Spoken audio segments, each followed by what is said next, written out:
Democracy Now!, democracynow.org, The War and Peace Report. I'm Amy Goodman. And I'm Juan Gonzalez. Welcome to all of our listeners and viewers around the country and around the world. More than 12,000 prisoners in California have entered their fifth day of a hunger strike in a push to end long-term solitary confinement, which they call a form of indefinite state-sanctioned torture. In addition to refusing meals, more than 1,000 prisoners are also missing classes and prison work programs. This is the third large-scale hunger strike in the past 2 years. The current fast began at Pelican Bay State Prison and has now spread to two-thirds of the state's 33 prisons. Corrections officials have reportedly responded by threatening to search prisoners' cells, subject them to mental health evaluations, and deny them access to visitors and mail. Well, this is a video produced by the Prisoners' Hunger Strike Solidarity Committee listing their demands. It includes a response from Terry Thornton, spokeswoman for the California Department of Corrections. End long-term confinement. End group punishment and administrative abuse. Abolish the debriefing policy and modify gang status criteria. Provide adequate and nutritious food. Create and expand constructive programming. There are some things that we cannot do. Some of the other things like a calendar, a cap, those are things that actually may be doable. But I don't know that we're going to be pressured or coerced into doing these things.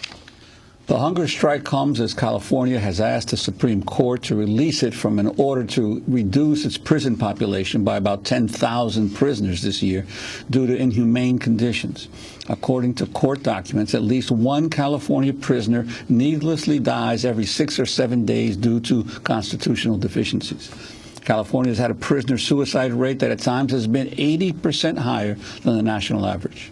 Reporter Shane Bauer, one of the 3 American hikers who was held in solitary confinement in Iran, went inside California's Pelican Bay prison last year. This is a clip from a video report he made last year when officials gave him a tour of one of the 11 by 7-foot solitary confinement cells in the Security Housing Unit, or SHU. Why don't they have windows? Just the way it was designed. But why? I don't know. I can't explain that. The inmate would be in a cell, and then a food tray would be passed through the cell. If they ever leave the pod, prisoners have to strip naked, pass their hands through a food slot to be handcuffed, then wait for the door to open.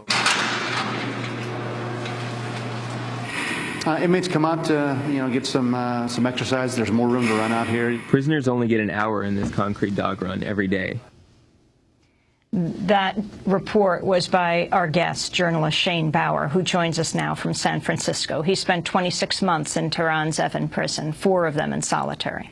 7 months after being freed, Bauer began investigating solitary confinement in the United States. His cover story for Mother Jones last year was headlined, "Solitary in Iran Nearly Broke Me. Then I Went Inside America's Prisons." In it, he found California prisoners are being held for years in isolation based on allegations they're connected to prison gangs. Evidence against them might include possession of, quote, black literature or writings about prisoners' rights. Shane Bauer, welcome back to Democracy Now! It's great to have you with us. Talk about this strike that's going on throughout California prison system. Thanks for having me, Amy. So right now, the California Department of Corrections is reporting about 2,400 people on hunger strike. By their criteria, this means that people have refused meals for 9 consecutive meals. But the numbers of people that aren't eating might be much higher. At the core of this hunger strike is the issue of indefinite detainment in solitary confinement in the security housing units, or SHU. The way that it works now, an inmate is deemed a gang affiliate and placed in the SHU for an indeterminate amount of time. In Pelican Bay prison, the average amount of time spent there is 7.5 years, but there are around 80 people that have been in that prison for 20 years or more. One man who's been in for 42 years. But now, Shane, the prison authority's definition of gang seems to be pretty elastic, not having to do with any actual activities or illegal acts of the prisoners within the system. Could you talk about how they define these, quote, gangs? Right. So up until about a year ago, there were 7 gangs that qualified for placement, indeterminate placement in the SHU. These are prison gangs. really dangerous gangs like the Mexican Mafia that can, kind of run crime out onto the street. But the criteria for determining whether somebody is a member or an associate of those gangs is kind of notoriously loose. I've seen cases of people who are put in the SHU and deemed gang members because they have academic books by the Black Panthers, journal writings about African American history.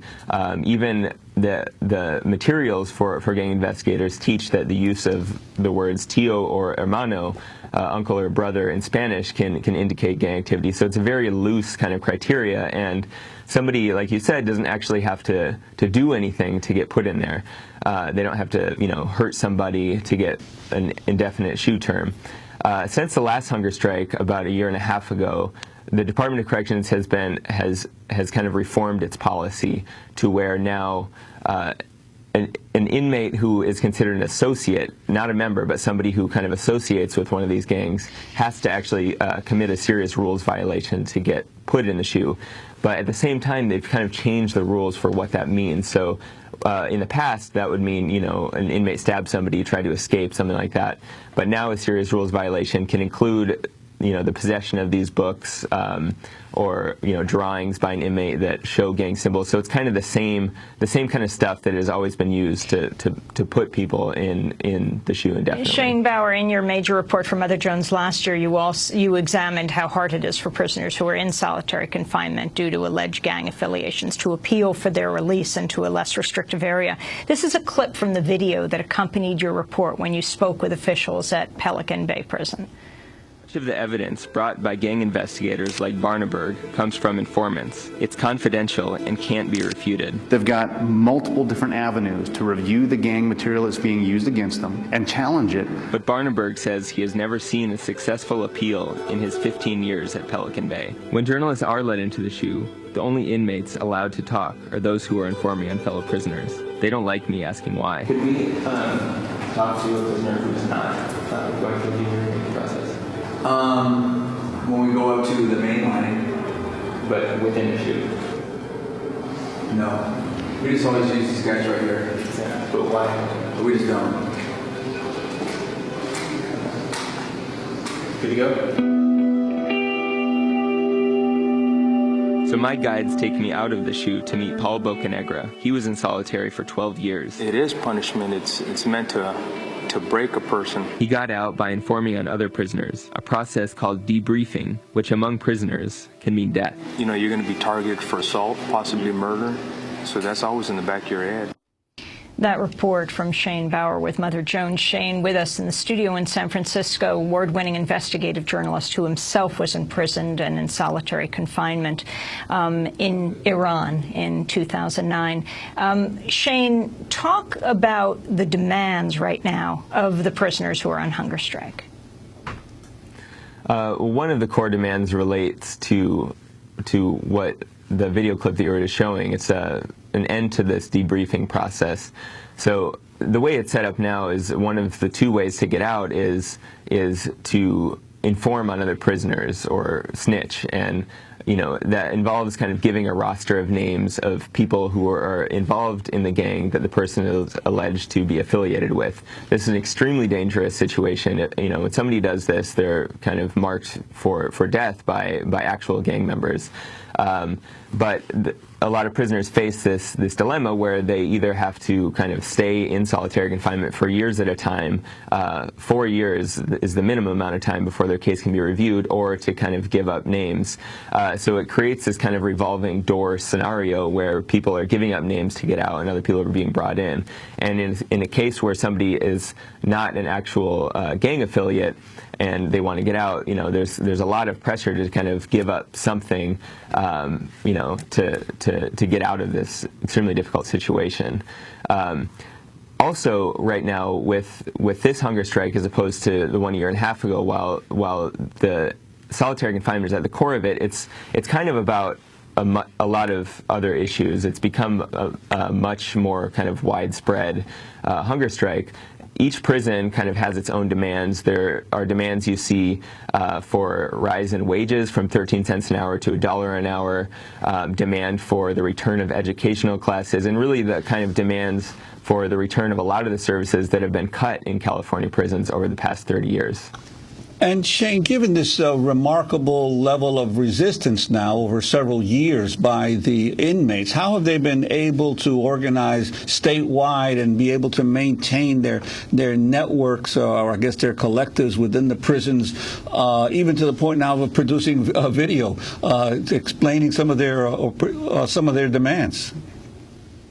Well, there's a lot of kind of coordination with groups inside and outside that are kind of connected, throughout the system that are kind of, making this kind of communication possible. It's extremely difficult in solitary confinement, as you know, to communicate with people outside of your pod of 8 inmates, let alone across the state.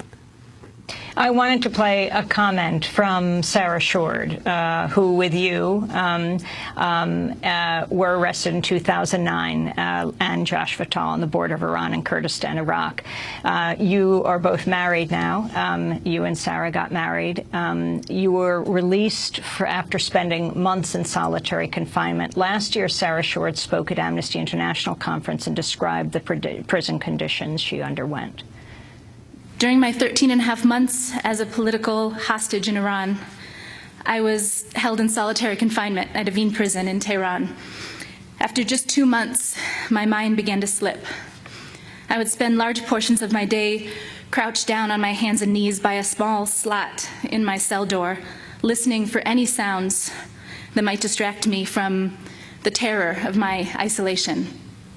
I suffered from insomnia, nightmares, emotional detachment, and violent panic attacks.